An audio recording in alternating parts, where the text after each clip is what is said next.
Chapter 16. A Moronic Pixie.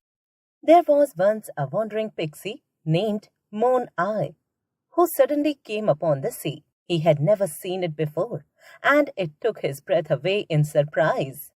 "So much of water all together," he said. "From where does it all come? How lovely it is! What a lovely sound it makes!" He looked at it. Then he made up his mind that he would build a little house by the sea and live there for the rest of his life. The tide was almost full. He had about half an hour to go. Pixie looked around for something to build his house with and decided that he could make a lovely one with seaweed, bits of wood, and big stones.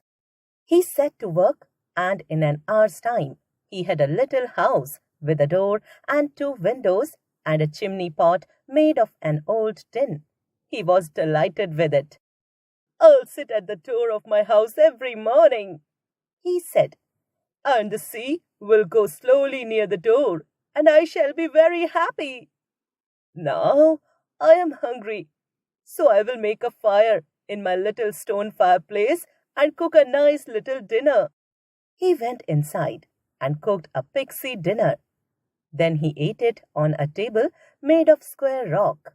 After that he felt sleepy, so he lay down on a bed made of silver sand and seaweed and fell fast asleep.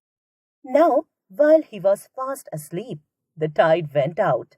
It crept farther and farther down the sand, leaving bits of seaweed, old shells, wood, and all kinds of rubbish strewn all over the beach.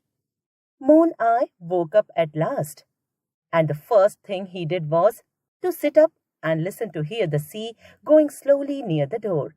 But it seemed as if the sound was very far away now.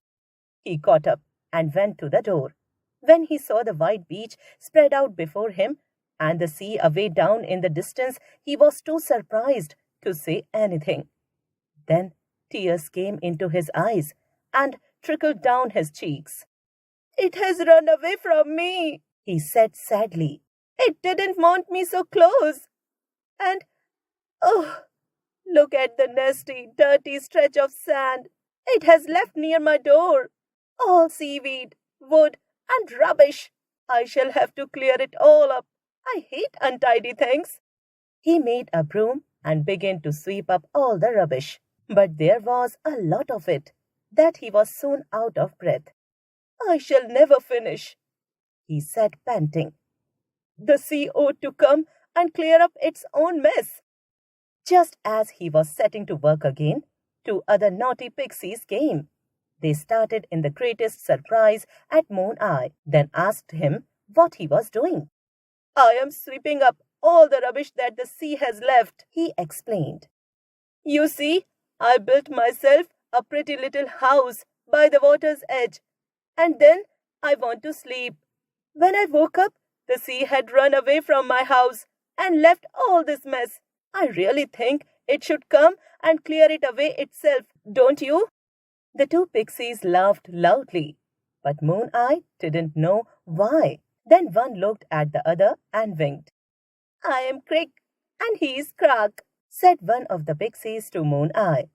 "We have got a spell that will make the sea come and clear away all this for you if you like. Would you like to buy it?" "Oh, really?" asked Moon Eye in surprise. "Well, tell me how much it costs and I'll buy it."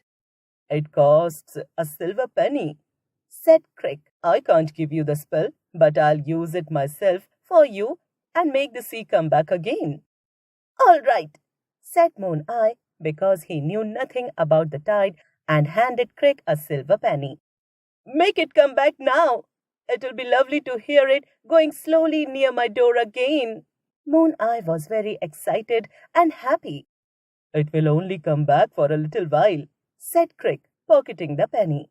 "It will come back slowly and eat up the rubbish for you, and go slowly near your door. Then it will run away from you again, because it doesn't like your house."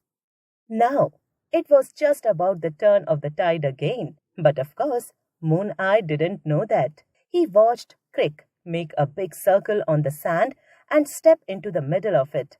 Then he and Crack joined hands and danced slowly round, singing a song that sounded like a lot of nonsense to Moon Eye, as it was indeed.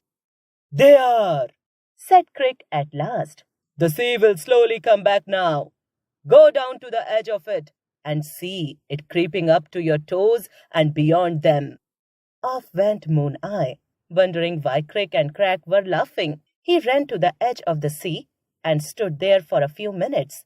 The sea ran up to his toes and then went back again.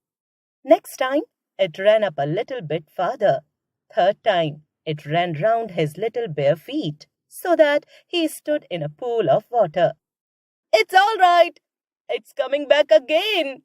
shouted Moon Eye to Crick and Crack. "It's slow, but it's coming!" Crick and Crack laughed loudly again and went off. Moon Eye saw them go laughing all the way. He thought, they must be very clever.